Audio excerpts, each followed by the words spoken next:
السلام عليكم.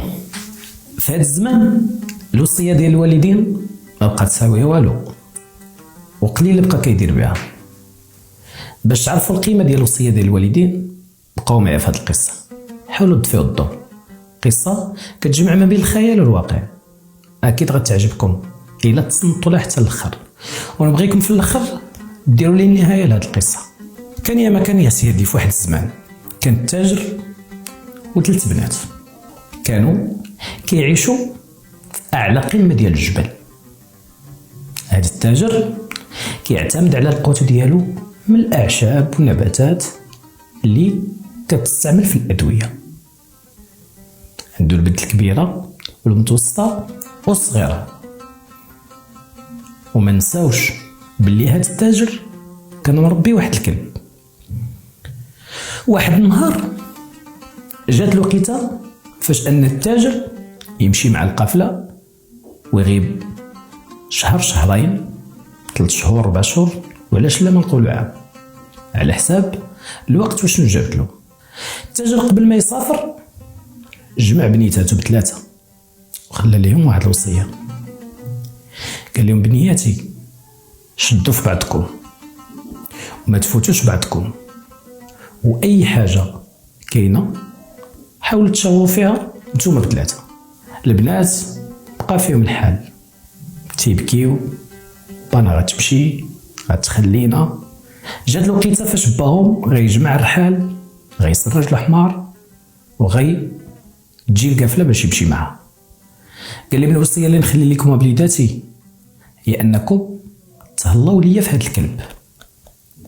هذا الكلب مهما يكون هو الامانه اللي غادي نخلي لكم حتى نرجع. قالوا له واخا مرحبا، ما داكشي اللي قلتيه با هو اللي غيكون. باه مشى كيبعد، جات القافله مشى على حمارو، باه كيبعد والبنات كيبكيو شويه بشويه شويه بشويه شويه بشويه حتى اختفى باه مع الانظار. واحد شويه وفي ذاك النهار وفي غروب الليل البنات جمعوا كلاو تعشاو، خرجوا الكلب الماكله. كل وحده دخلت للبيت ديالها اولا الخزانه ديالها. شويه كيسمعوا في واحد الصوت جاي بعيد، ما حدو غادي هو تيقرب وتيقول تيم جودين ما يتلا، تيم جودين ما يتلا. هذاك الصوت ما حدو غادي هو تيقرب للباب ديال الخيمه. تيم جودين ما يتلا، حتى كيقرب للباب وكيقول للكلب هو هو هو هو. الكلب كينبح، هذاك الصوت كيخبر له الاعطار. البنات كيفيقوا الصباح تيقولوا البنات واش سمعتوا الصوت اللي سمعت؟ سمعنا اختي. البنت الكبيره كتقول لهم وي سمعناه، هذا الصوت غريب وما عمرني سمعته في حياتي، واقيلا هذا شي رزق اللي بعثو لنا سيدي ربي. هذا هو سبب المشكل اللي غيكون بينه وبين البنات. بداو تيتخبطوا في ذاك النهار، قالوا واخا نعاودوا نطعموا الكلب نتعشاو نعسو ونشوفوا واش غيجي هذا الصوت. داكشي اللي وقع، البنات تعشاو دخلوا سدوا عليهم. شويه مع نص الليل كيعاود يسمع داك الصوت جاي من بعيد وتيقول تيم جودين ما يتلا، تيم جودين ما يتلا، تيم جودين ما يتلا. هاد الصوت حتى كيقرب للباب تينوض الكلب عاوتاني هو هو هو كينبح. هذاك الصوت تيخبر له الاثار. هكذا واحد 3 ايام ولا 4 ايام وهذاك الصوت دائما، ونفس القصه كيعيشوها البنات كل ليله. ما حيلتهمش واش يخافوا لان هذا الصوت كيجي بالليل، كيتسناو يجي الصباح، دائما هذا الصوت كيجي لهم في واحد الوقت معين بالضبط. والكلب مهما كيسمع داك الصوت تيولي كيدير حاله بالاتباع وبالخوات. البنت الكبيرة دار لها راسها، قالت لهم خواتاتي توصية بخليها لنا با، ولكن با نغبر شحال هذا من شهر ما شفناه، وشحال هذا من شهر واش يقدر يرجع ولا لا، واش حنا غنبقاو بحال هكا. البنت المتوسطة قالت لها اختي انا دائما تنتفق معك، با نغبر علينا واش حنا غنبقاو عايشين بحال هكا، لا زهر لا تاويري.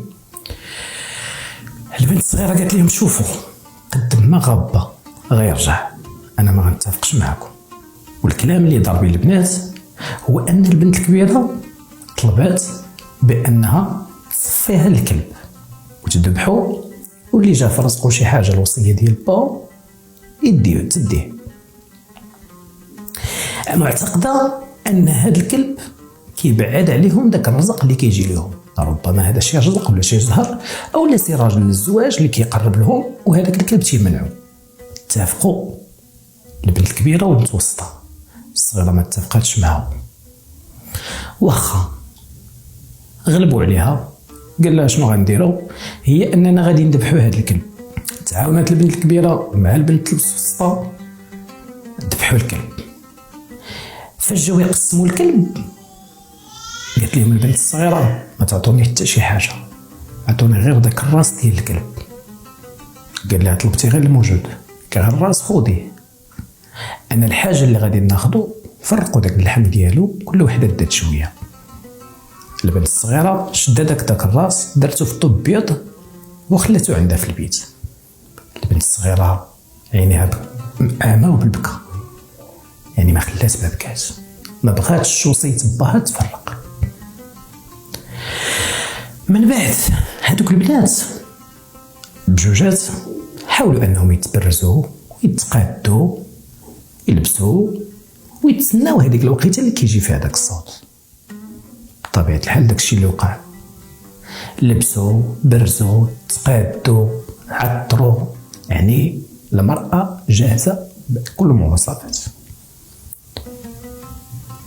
شوية وفي نفس الوقت كيسمعوا هذاك الصوت جاي من نفس البلاصة ومن نفس البلاصة ومن نفس البعد، تيقول تيمقودين تيمقودين ما يتلا، تيمقودين تيمقودين ما يتلا، تيمقودين تيمقودين ما يتلا. الصوت قرب عند الباب، تيمقودين تيمقودين ما يتلا. الصوت قرب عند الباب، الكلب ما بقاش تسمع بالحس. شويه كيسمعوا الدقان في باب الخيمه، داق داق داق داق داق. شكون؟ غير انا احلي. هذه البنت الكبيره، مرحبا بك سيدي، دخل دارك، اشنو بغيتي؟ وغي حلي ليا بعدا وديك الساعه نقول لك. البنت حلت ليه، مع وصل البيت عندها البنت شفت واحد المخلوق اللي ما عمرها شافته في حياتها، مخلوق اللي ما عمرها عرفت واش انس ولا جن ولا وحش. قال لها منين نبداك؟ قالت لي بداني من هاد الودينات اللي ما تصنطوش الوصيه ديال با. منين نبداك؟ بداني من هاد اليدين اللي خسروا الوصيه ديال با. منين نبداك؟